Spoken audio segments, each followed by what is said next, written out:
in Springfield, they're eating the dogs. The people that came in, they're eating the cats. I think it was the Bloomberg interview was getting a lot of traction online, and I guess that he had been a bit snippy with it was from like some guy from the Wall Street Journal, and the guy was on him about his tariffs, because he loves tariffs, talking about tariffs. And the article actually that I was reading, I don't know if it was Bloomberg or it was something like that, called them that they were concerned about his economic populism. And I wanted to ask you if you would, because I know he talks about tariffs and immigration, and of course, um, uh, immigration, it can be a populist, obviously can be a populist issue, and so can tariffs. But he just really loves tariffs. Would you consider anything else? But uh, uh, would you have pause when someone describes, when a Wall Street Journal type dude describes Trump as an economic populist that gives the business community, which is a nice euphemism, concern? Well, in terms of his 2016 rhetoric, yeah, definitely. I mean, talking about redoing NAFTA or throwing out NAFTA and replacing it with another agreement, which he actually did, and of intervening to prevent layoffs at the Carrier factory. And where was that? I can't remember what state that was in, but he didn't fulfill the majority of his promises, obviously, but that was definitely his rhetoric in 2016. Mm-hmm. I think less so now. But he remains a wild card, and he remains someone who doesn't have. I mean, he doesn't have the usual free market commitments that a Republican would have. I don't think he was able to say much to please the Libertarian convention that he went to, and where he got booed and got and lost the nomination. They didn't really like his program. They thought it was too statist, as they like to say.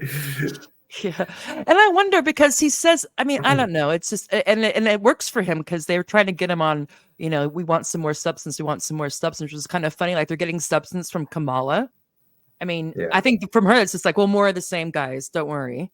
Well, I'll steer this. I'm your gal for America INC or whatever. But I also think, I don't know. It's still this thing, and again, it's easy to get caught up in it, because I think we're just so hungry for anyone to say anything that seems different, or just not more of the same. And so he says these things, and I'm like, okay, well, and just realistically, I'm not, I'm just wondering, like, what really can you do? Does he just say tariff because he thinks that regular people understand what that means? So the reason why he talks about tariffs, because that would help American businesses here, is his idea, because then they wouldn't, we'd have to buy more stuff locally, or produce more stuff locally than nationally, but or internationally. But it just seems also that it's not just tariffs. I mean, right. I don't think you can undo, even if you could untangle what's happened with the economy, whatever you want to call it, globalism, globalization, the neoliberal, whatever, since the late 70s. I don't think you can undo that with tariffs on the own. I don't know if you have any ideas. Not by itself. But do you think he knows that? Yeah. But I mean, just that deviation from the orthodoxy.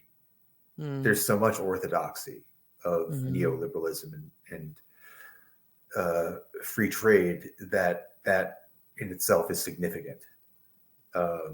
It's a challenge to I mean, I would say it's a challenge to private property. Although, I mean, as I said, the way they define private property in absolute terms, it kind of is.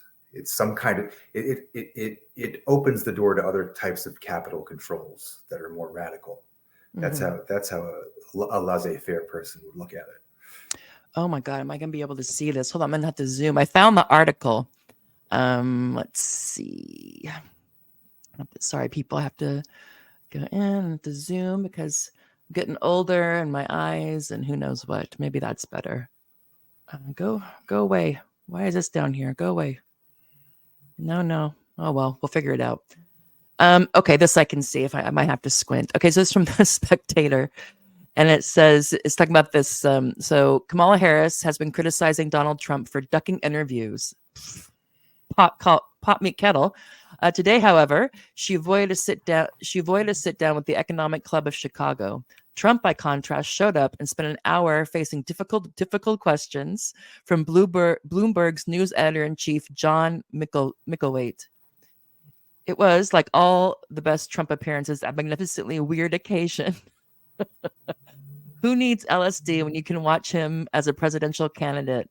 8 years in, still melting reality live. What? Still melting reality. Okay, sorry. Still melting reality live on YouTube. Micklethwait. Is he saying Trump is an MK Ultra project? No, who isn't? Maybe I am. I mean, I don't know. The right wingers. I have gaps in my memory. Really be confused by that. Yeah. I just thought that there's a certain years of my life that were really boring and there's nothing left in imprint. But maybe I was, just anyway. Yeah. Micklethwait this is so funny. Micklethwait is a brilliant man. Ooh. Polished, Ampleforth in Oxford, highly successful.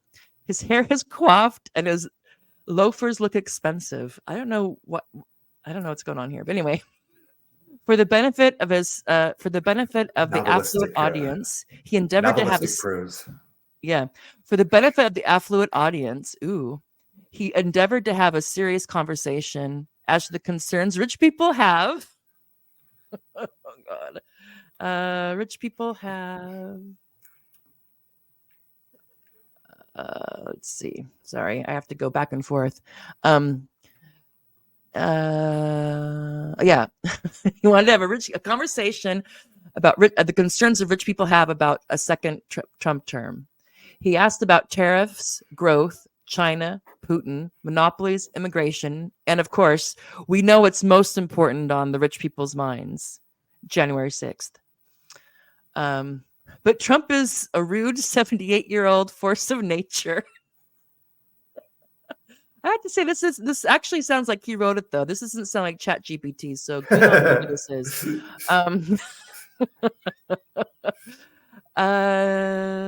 Sorry. So Trump is a rude 78-year-old force of nature, an economic populist who says the Wall Street Journal has been wrong about everything, and the Wall Street Journal reading crowd seems to love him for it. Well, he entered to a standing ovation, abused Micklethwait for asking perfectly reasonable questions, boasted ad nauseum, and wandered wildly off topic. Well, if it ain't broke, whenever challenged, then he left the stage to even louder whoops and cheers. On tariffs, Micklethwait gently tried to confront Trump with the possible problems his second administration might cause if it pursued an even harder protectionist line. Okay. Sorry. Oh, yeah, I forgot. Oh, it's up above. They said he's an economic populist, a rude force of nature, an economic populist. Okay.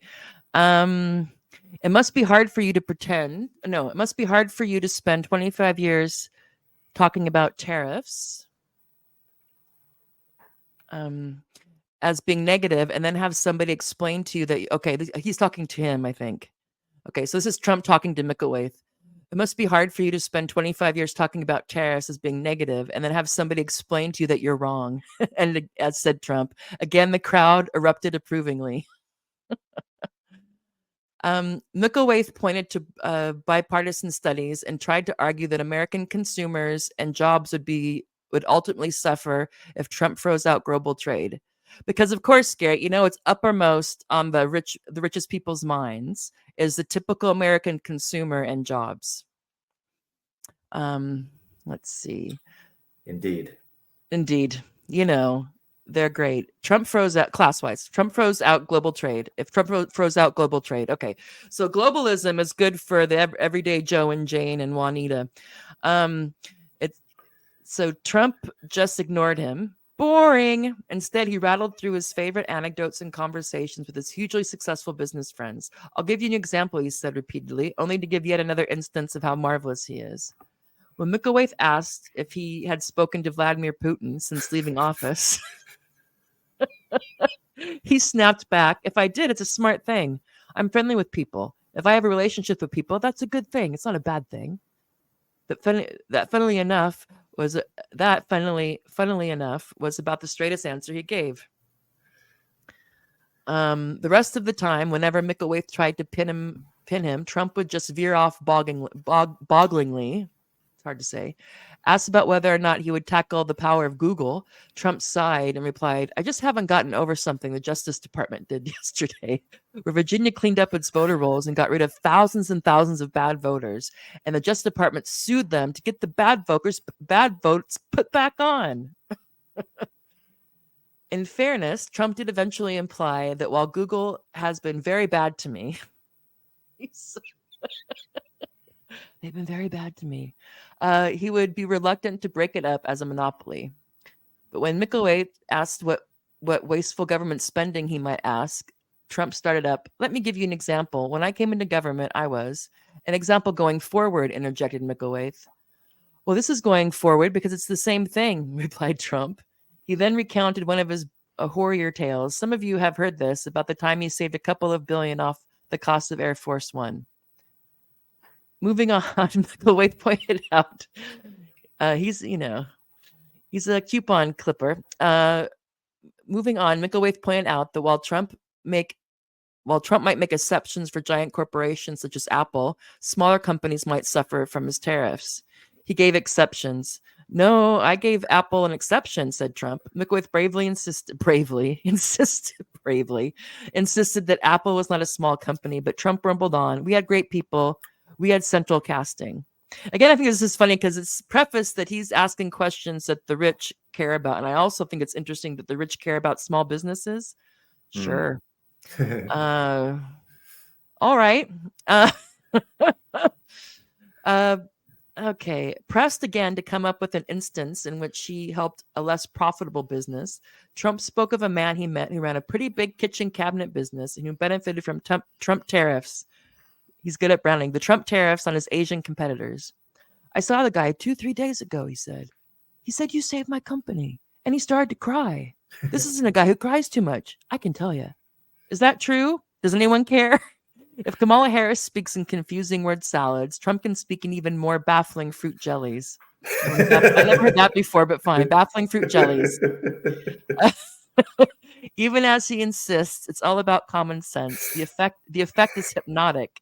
There was I'll try listening to Trump then if I'm having trouble sleeping, and I'll just put on his greatest hits. "We're going to build a beautiful wall. They're eating the cats. They're eating the dogs. They're eating the pets. They're eating our pets." This is also curious. The pet salad. Yeah, pet salad. He is also curiously candid about his evasiveness, which makes him disarming. At one point, while not giving an answer, he explained, "I call it the weave." Yeah. You have the weave as long as you end up in the right location at the end. That was funny. Towards the end, Trump referred to Gavin Newsom, the governor of California. Newsom, Micklethwait corrected him. "New scum," I call him.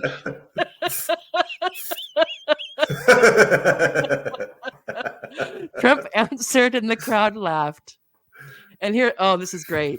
Micklethwait suggested that a regular CEO, because of course, politics is like CEO, could be sacked for using such language. "They don't know how to survive like me," Trump concluded. "They don't have to go through what I have to go through. There's never been a president that's been treated like me, so I have to fight my own way." He's not wrong. That's from Freddie Grady. He's the deputy editor at The Spectator. So, any thoughts? Well, as you said, the writing is pretty good. We have to tip our hat to right-wing culture because it may be the only culture we have left. Yeah. since liberal culture is in such decline. Mm. And we're kind of in the age of like the honest liar, right? Typified by Trump, and people are voting for who seems like the more honest liar. Yeah, or just who they like to hang out with, or who makes them laugh.